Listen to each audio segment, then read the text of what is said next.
Bismillahirrahmanirrahim. Assalamu alaikum students. Here is Rao Khurram Shahzad and our today's topic is kinetic molecular theory of gases. बच्चों previous lecture में भी हमने kinetic molecular theory of gases को ही discuss किया था, पर previous lecture में हमने डिस्कस किया था kinetic molecular theory of gases का इंट्रोडक्शन और पोस्टुलेट्स। आज हम डिस्कस करेंगे इसकी केमिकल इक्वेशन को, कि जो kinetic molecular theory of gases है इसकी जो केमिकल इक्वेशन है वो उसे हम आज डिस्कस करेंगे। तो बच्चों हमने पढ़ा था लास्ट लेक्चर में ये जो kinetic molecular theory of gases है ये बर्नौली ने पेश की थी और इसकी जो केमिकल इक्वेशन है वो ड्राइव की थी क्लॉसियस ने ड्राइव की थी। ये हमारे पास kinetic molecular theory of gases की इक्वेशन है। PV is equal to 1/3 mnc² bar. इसमें P हमारे पास प्रेशर है, V वॉल्यूम है गैस का, ये जो स्मॉल m है, स्मॉल m जो है ये है mass of one molecule of gas, capital N number of molecules को रिप्रेजेंट करता है, और जो c² बार है this is mean square velocity of the gas molecules. ये जो मीन्स, बाकी चीज़ें तो आपको पता ही हैं कि गैस के मॉलिक्यूल जो हैं वो कंटिन्यूसली मोशन में होते हैं, एक दूसरे से भी टकराते हैं, दीवारों से भी टकराते हैं, और दीवारों से जब टकराते हैं तो ये दीवारों पर फोर्स एक्सर्ट करते हैं। फोर्स पर यूनिट एरिया ये कहलाती है प्रेशर। ये कंटेनर की दीवारों पर प्रेशर एक्सर्ट करते हैं। तो गैस के मॉलिक्यूल प्रेशर भी एक्सर्ट करते हैं, इनका वॉल्यूम होता है, मास होता है, नंबर ऑफ़ मॉलिक्यूल भी होंगे जो कि नंबर ऑफ़ मोल पे डिपेंड करेंगे। ये c² बार क्या है? मीन स्क्वायर वेलोसिटी जिसे हम रिप्रेजेंट कर रहे हैं, ये क्या है? तो इसे देखते हैं, ये c² बार क्या होती है। इसके लिए हमने ना वो देखा था law of distribution of velocities previous lecture में।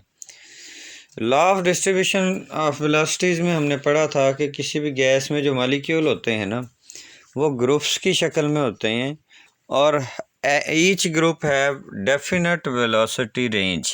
हर ग्रुप की एक मखसूस वेलोसिटी रेंज होती है। तो हम ये मीन स्क्वायर वेलोसिटी, मीन मतलब एवरेज स्क्वायर वेलोसिटी कैसे निकालेंगे? अब फर्ज किया आपके पास 10 डिफरेंट ग्रुप हैं, तो हर ग्रुप की डेफिनेट वेलोसिटी रेंज होगी। तो ये जो नंबर ऑफ़ ग्रुप्स हैं ना, इनमें फिर डिफरेंट नंबर ऑफ़ मॉलिक्यूल होंगे। से जो पहला ग्रुप है हमारे पास, इसके नंबर ऑफ़ मॉलिक्यूल को हम रिप्रेजेंट कर देते हैं N1 से। इसी तरह पहले ग्रुप के मॉलिक्यूल की जो वेलोसिटी का स्क्वायर होगा उसे हम रिप्रेजेंट कर देंगे C1² से। N1 number of molecules of group 1 और C1² is the velocity of molecules of group 1। इसी तरह जो दूसरा ग्रुप होगा हमारे पास, दूसरे ग्रुप को हम दूसरे ग्रुप के जो नंबर ऑफ़ मॉलिक्यूल हैं उन्हें N2 से रिप्रेजेंट कर देंगे और उनकी वेलोसिटी को C2 से। तो इसी तरह जो तीसरा ग्रुप होगा उसके नंबर ऑफ़ मॉलिक्यूल को N3 से, और उनकी जो वेलोसिटी का स्क्वायर होगा उसे हम C3² से रिप्रेजेंट कर देंगे। तो हर ग्रुप के साथ यही इसी तरह चलते जाएंगे। अब एवरेज कैसे निकालेंगे? मीन स्क्वायर वेलोसिटी कैसे निकालेंगे? एवरेज निकालेंगे हम जस्ट लाइक जैसे हमने एवरेज एटॉमिक मास निकाला था। उसमें क्या किया था हमने? उसमें हमने ये किया था कि किसी एटम के कितने आइसोटोप हैं और उनकी रिलेटिव अबंडेंस कितनी थी।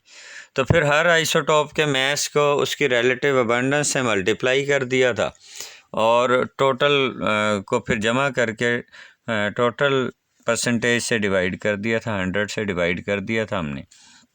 तो ये आ गया था हमारे पास एवरेज एटॉमिक मास। अब हमने निकालनी है एवरेज स्क्वायर वेलोसिटी या मीन स्क्वायर वेलोसिटी। वो कैसे निकालेंगे? बिल्कुल वैसे ही।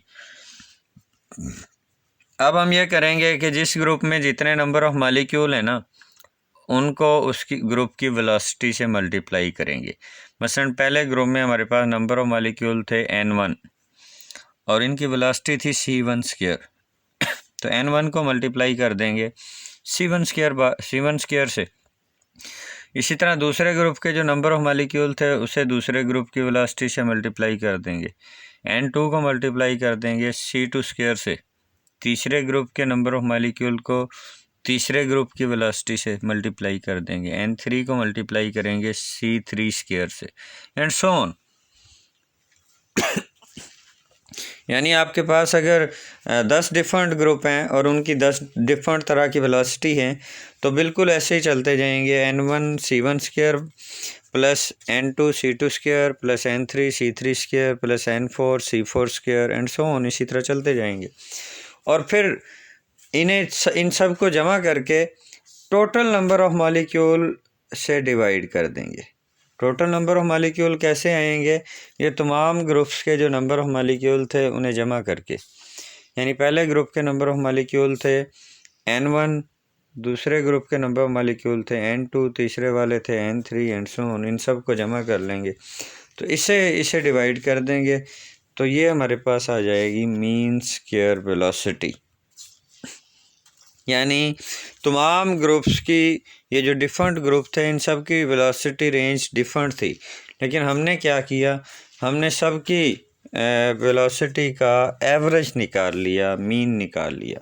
यहाँ पे देखें ये जो हमने N1 plus N2 plus N3 है, इसको हम कैपिटल N के इक्वल भी लिख सकते हैं।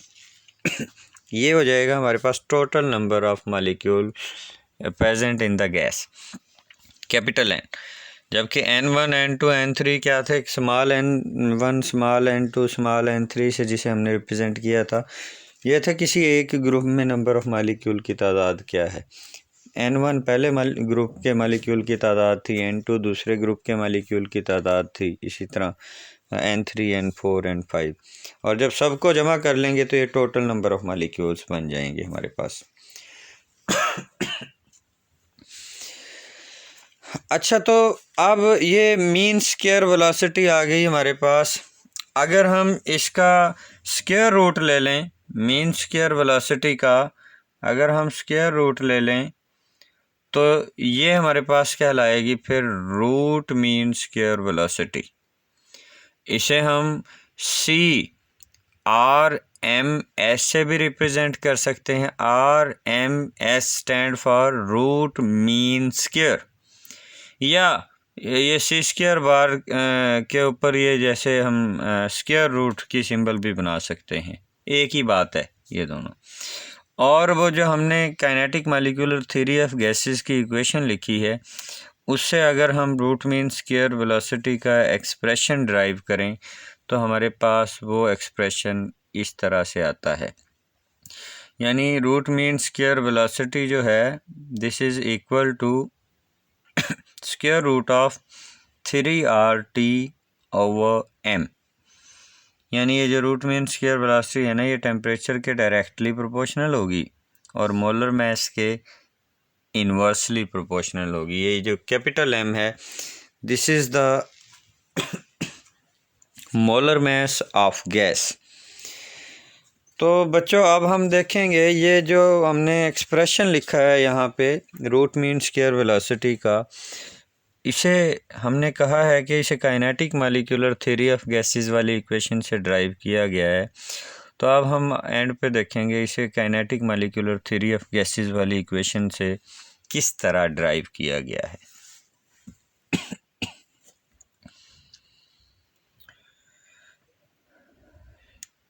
ये देखें बच्चों, ये हमारे पास ना kinetic molecular theory of gases की इक्वेशन थी PV is equal to 1/3 mNc² bar. अब फर्स्ट किया हमारे पास 1 मोल गैस है, तो 1 मोल गैस के लिए 1 मोल में आपको पता है उसमें कोई भी आप गैस ले लें तो जब उसका 1 मोल लेंगे तो उसमें नंबर ऑफ़ मॉलिक्यूल कितने होते हैं, उसमें नंबर ऑफ़ मॉलिक्यूल होते हैं एवोगैड्रोस नंबर। तो यहाँ पे हम लिख देंगे N will be equal to Na। N क्या था, नंबर ऑफ़ मॉलिक्यूल थे, और नंबर ऑफ़ मॉलिक्यूल अब हैं एवोगैड्रोस नंबर। तो यहाँ पे फिर हम N की जगह Na लिख सकते हैं जो कि एवोगैड्रोस नंबर को रिप्रेजेंट करता है। तो ये इक्वेशन हमारे पास इस तरह से बन जाएगी जिसमें हम N की जगह Na लिख देंगे।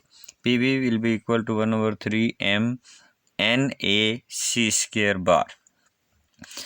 अच्छा, यहाँ पे आप देखें अब कि ये M था हमारे पास मैस ऑफ 1 मॉलिक्यूल, और Na हो गया एवोगैड्रोस नंबर ऑफ मॉलिक्यूल।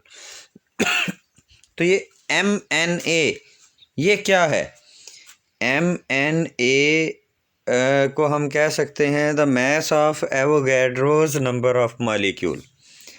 और एवोगैड्रोस नंबर ऑफ मॉलिक्यूल किस में होते हैं, ये हमें पता है 1 मोल में होते हैं। यानी दूसरे लफ्ज़ों में वो कह रहे हैं 1 मोल का मैस क्या होगा, और 1 मोल का जो मैस होता है उसे हम कहते हैं मोलर मैस, और उसे रिप्रेजेंट करते हैं कैपिटल M से। तो here this M we can write this MNA will be equal to capital M, which is the molar mass of that gas. फिर से देखें, ये यहाँ पे ना ये जो इन्होंने रिप्रेजेंट किया है M कहा है, ये जो स्मॉल m था ये था mass of 1 mole of a gas, जबकि ये जो Na है ये है एवोगैड्रोस नंबर ऑफ मॉलिक्यूल। और एवोगैड्रोस नंबर ऑफ मॉलिक्यूल आपको पता है ये 1 मोल में ही होते हैं। तो दूसरे लफ्ज़ों में हम इन्हें कह सकते हैं ये 1 मोल गैस का मैस है। एवोगैड्रोस नंबर ऑफ मॉलिक्यूल का मैस या 1 मोल का मैस एक ही चीज़ है। तो 1 मोल का जो मैस होता है उसे हम कैपिटल M से रिप्रेजेंट करते हैं, जिसे हम मोलर मैस कहते हैं। तो यहाँ पे अब इस इक्वेशन में हम इस MNA की जगह कैपिटल M भी लिख सकते हैं। तो फिर ये इक्वेशन इस तरह से बन जाएगी PV will be equal to 1/3 mc² bar. हमें तो c² बार मालूम करना था, मीन स्क्वायर वेलोसिटी निकालनी है, तो 1/3 और m इन दोनों को हम लेफ़्ट साइड पे ले आएंगे। तो ये 1/3 जो है ये लेफ़्ट साइड पे आके ये बटे में नहीं रहेगा, ये बटे के ऊपर चला जाएगा, और जो m है ये लेफ़्ट साइड पे आके ये बटे के नीचे आ जाएगा। यानी ये c² bar will be equal to 3 PV/m। ये c² बार था। अब हम ये करेंगे कि हमारे पास, हमने पहले कहा है हमारे पास 1 मोल गैस है, and for 1 mole of a gas we know from general gas equation PV is equal to RT। General gas equation थी ना हमारे पास, PV is equal to nRT, n is equal to 1 for 1 mole of a gas, तो PV will be equal to RT। फिर हम इसी equation को इस वाली इक्वेशन को लिख सकते हैं, इसमें PV की जगह हम RT लिख सकते हैं। तो ये इक्वेशन ये बन जाएगी हमारे पास c² bar will be equal to 3RT/m।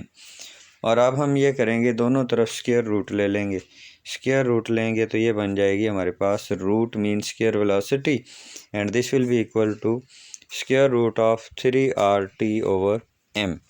तो ये जो रूट मीन स्क्वायर वेलोसिटी है हमारे पास, इसको हम इस तरह से भी रिप्रेजेंट कर सकते हैं।